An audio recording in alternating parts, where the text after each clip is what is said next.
Good afternoon, everybody. Hi.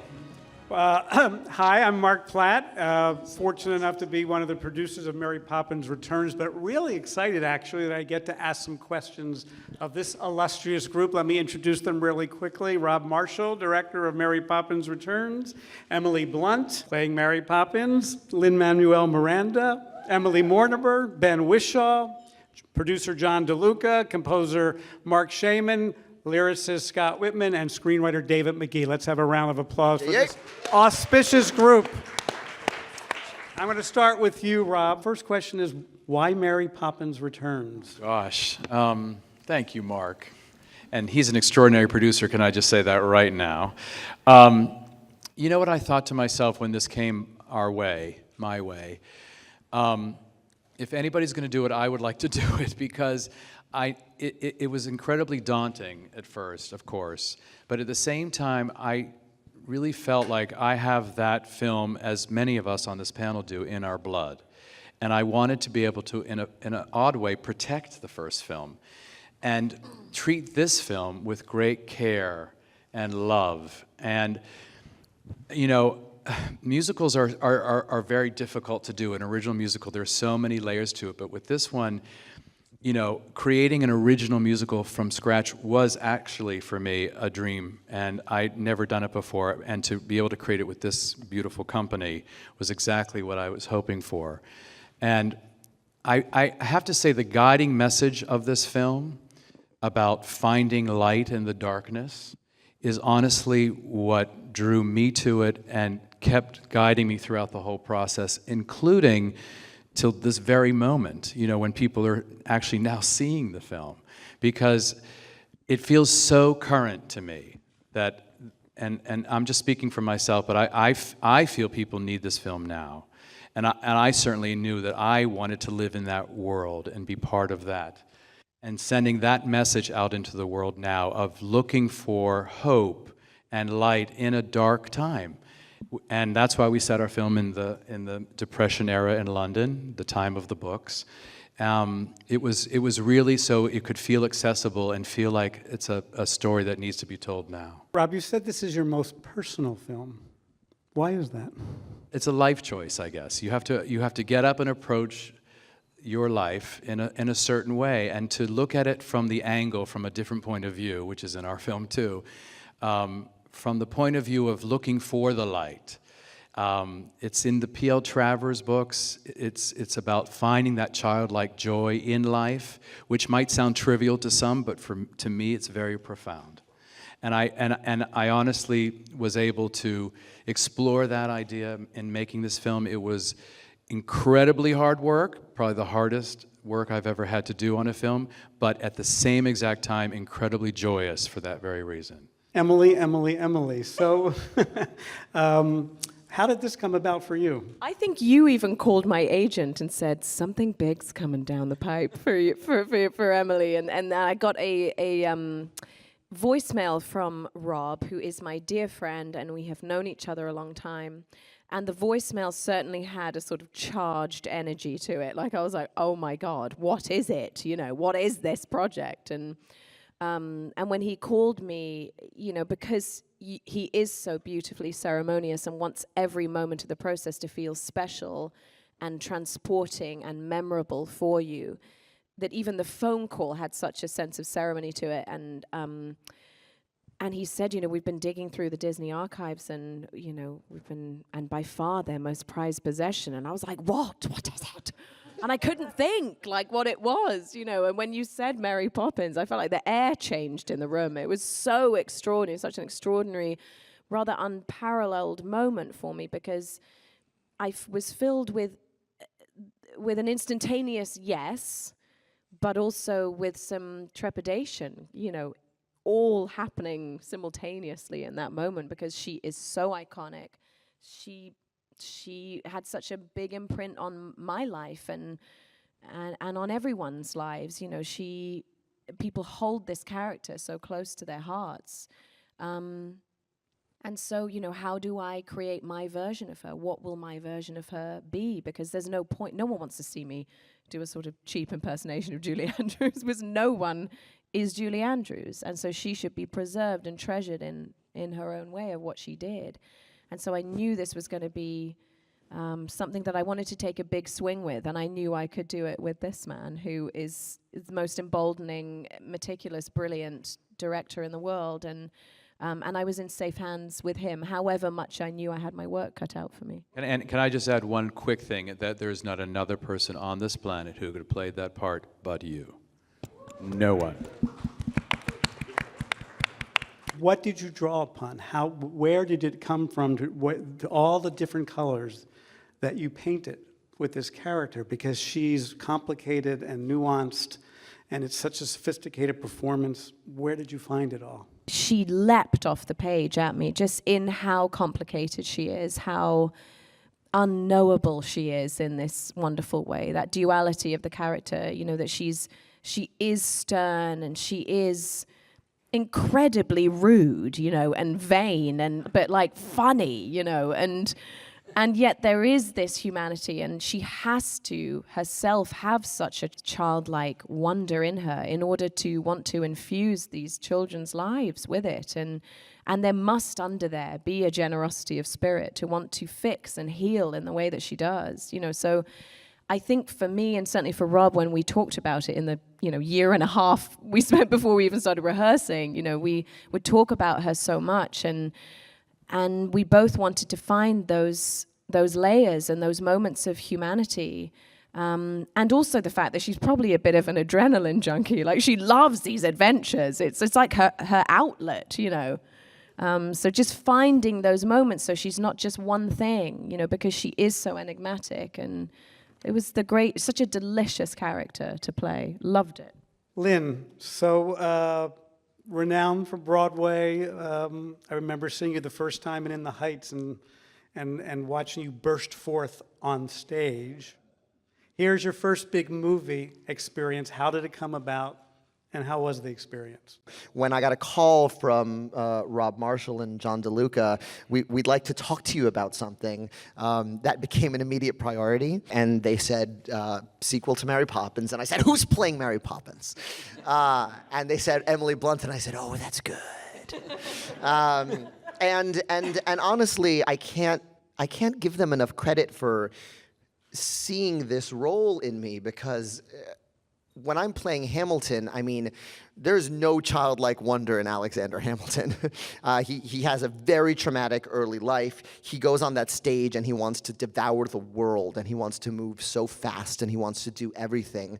Whereas Jack, in this movie, as they pitched him to me, has this childlike sense of wonder. He has this, he's in touch with that imagination you all see in your kids when they can sort of play in their own imagination for hours. Jack sort of never lost that, and that was, I feel so humbled that he saw that in me. And then, it came along at the perfect time for my family too. We had finished a year of performing Hamilton, and then I chopped my hair off and left the country and jumped into Mary Poppins' universe. It was like beautiful. And your favorite part of making the film, or favorite experience in the film?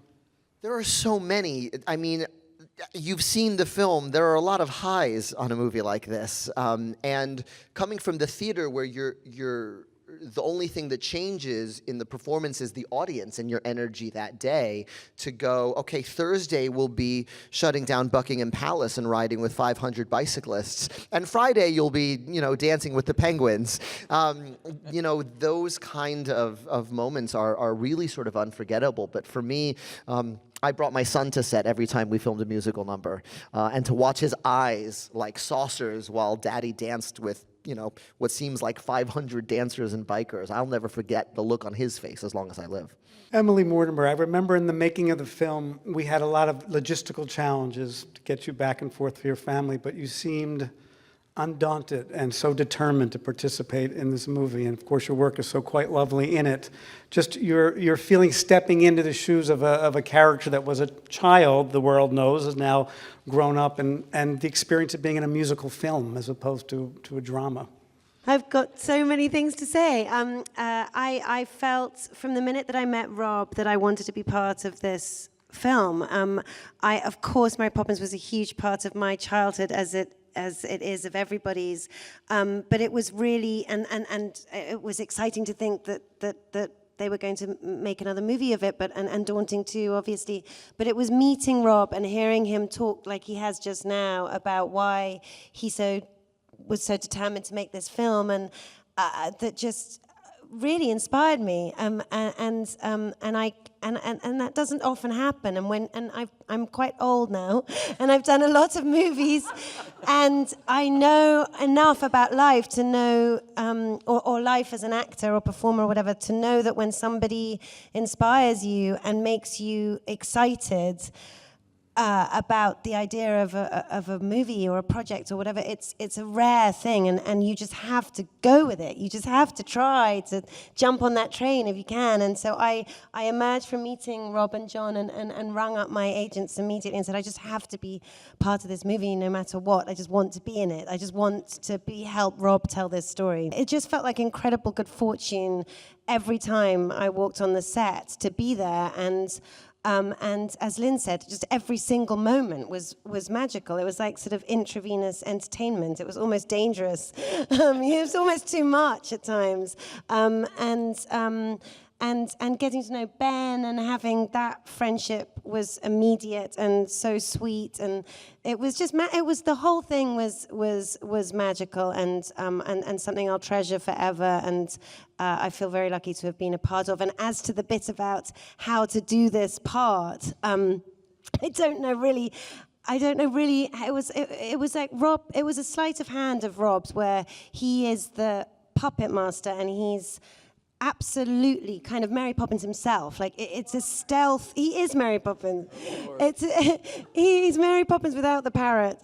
But he's like, you just sort of know what to do without having to worry about it too much. And he's protecting you from all the anxiety and the sort of stress of the burden of knowing that this is such a huge thing, and this is such a huge legacy, and we're in charge of it. And there's none of that came into it. It was just, we've got to just do this, we've got to have fun doing this, we've got to do right by this in the best, sweetest way, and it was just a joy. You know, there's a lovely Easter egg in the film. There are many Easter eggs in the film, and one of them, of course, is a cameo by Karen Dotris, who played the original Jane. What was that like, meeting her and in that moment? It was extraordinary. She's such a great, cool lady, so funny, wicked sense of humor, really down to earth and ballsy. And she came to do the cameo.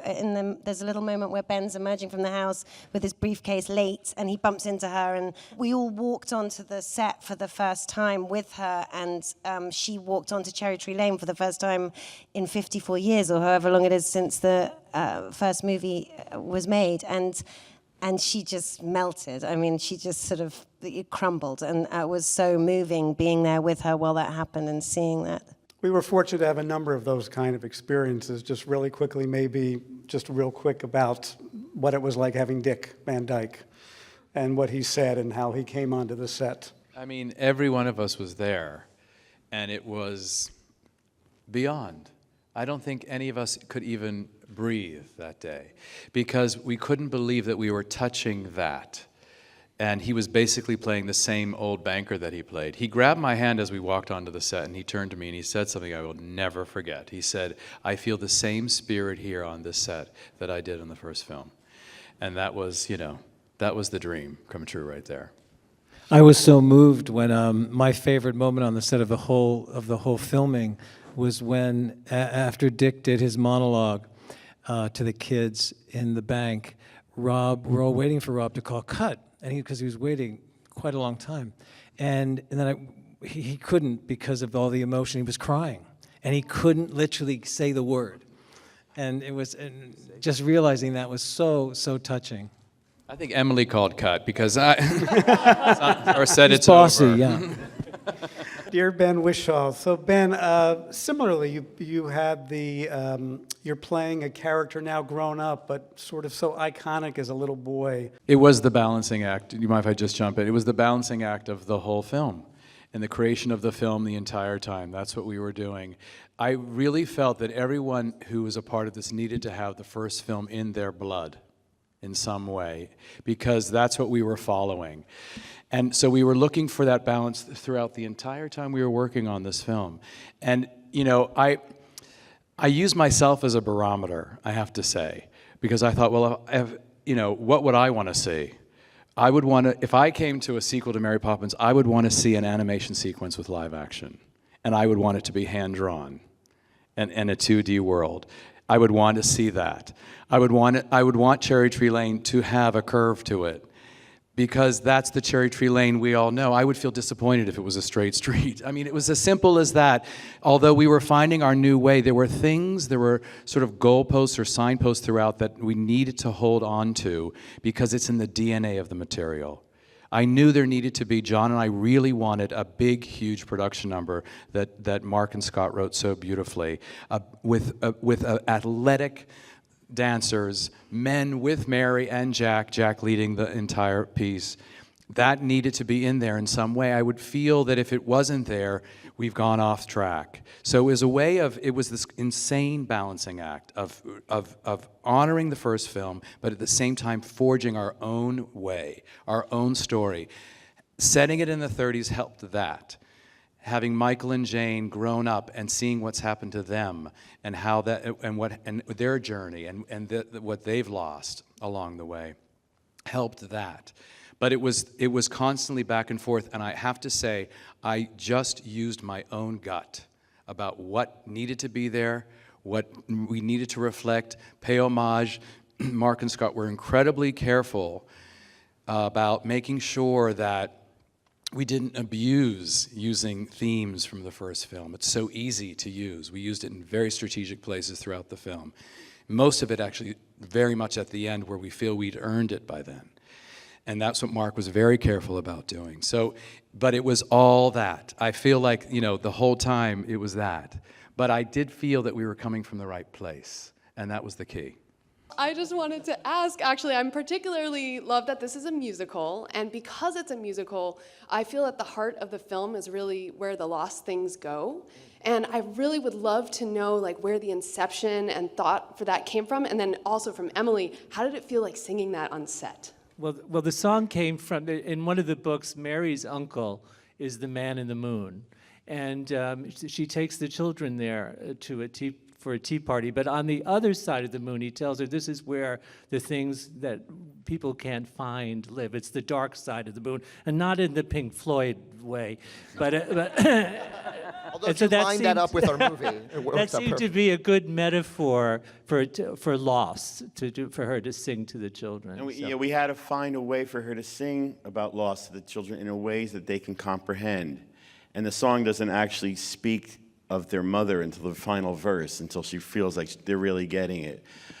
And then to get to hear Emily sing it, I mean, she would come to our apartment where we have a studio, and it was just, you know, magical to hear her do it. And we got to bespoke it on her. yeah. What was that like to sing? And another thing, and here's the thing about what Rob is so brilliant at, is getting from scene to song. I mean, it's almost a backhanded compliment, because there's not many people out there even trying to do it now. But with the small handful there are, no one does it like he does. And that song in particular, you're like, oh, she's singing a song. And all that on-set live singing, too, must have just been terrifying. And yet, with Emily Blunt, nothing ever seems terrifying. That's true. That's true.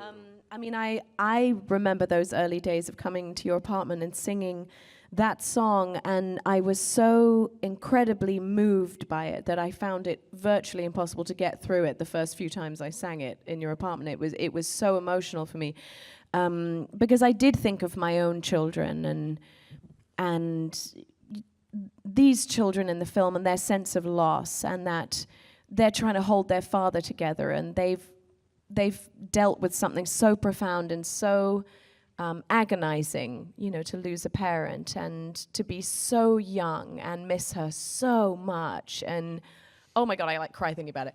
But it was just, it just moved me so much. And so on the day, it was one of my favorite days on set, and we shot that song all day, I think a couple of days, because it is it is that she recognizes what they need in that moment and gives it to them in this very tender way, and the song is so true, and she doesn't shy away from the fact that they've lost something, but that there's cracks of light, you know, and there's something to learn from, and the idea of loss being something that they can digest as children and not, and to walk through, you know, that you are going to walk through this loss, but that nothing's gone forever, only out of place, is just such a hopeful way to look at loss, really.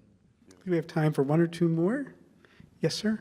I have to imagine there's an incredible inherent pressure playing the role of Mary Poppins. How do you balance Julie Andrews' extraordinary performance with the P.L. Travers version in the books while adding your own personal signature as well?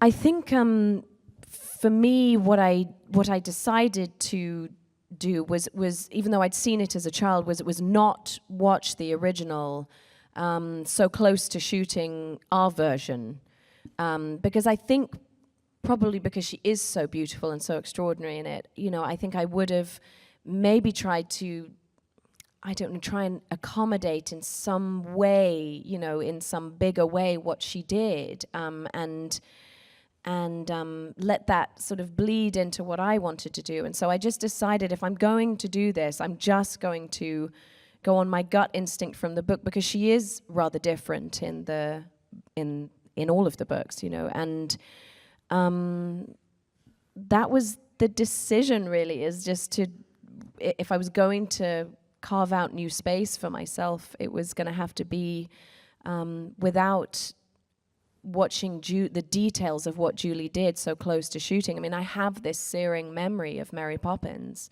but not of all of the tiny details of how she played the character. And so as soon as we wrapped, I watched the original and was just floored by it, you know, and probably relieved that I hadn't watched it, because I think I was like, oh my gosh, she's amazing, you know. And I showed my daughter it, you know. Let's take one more question, then we're going to have to wrap up. I want to go back. Yeah, sir, over there. Yeah. Well, for Rob and any of the filmmakers who can speak to it also, the visual effects of the original Mary Poppins were groundbreaking at the time. And of course, now audiences have seen everything a computer can do. So how did you want to design those sequences? Like you mentioned, you wanted an animated sequence again, so that it was retro enough to fit Mary Poppins and yet still carved new territory. I mean, I try as much as I can to do it as real as possible, and that's why I was so anxious and excited to shoot on location. I mean, Lynn drives by St. Paul's. That is St. Paul's Cathedral. And of course, in the first film, it's that beautiful Peter Ellenshaw painting. But because we were setting this in the 30s in a more real time, I really loved the juxtaposition between the real world that we were shooting in this real family. I wanted you to really connect emotionally to these people and know that they were real. And then these fantasias and adventures that Mary Poppins takes them on, then we can go so many places and come back to this real world. And the hope for me was that by the end of the film, they combine, they collide. But it was really sort of finding that real world and then these two different worlds. That was actually the plan. Ladies and gentlemen, thank you so much. Mary Thanks, guys. Poppins Returns has been such a joyous experience for us. We hope it has been for you as well. So thank you all so much.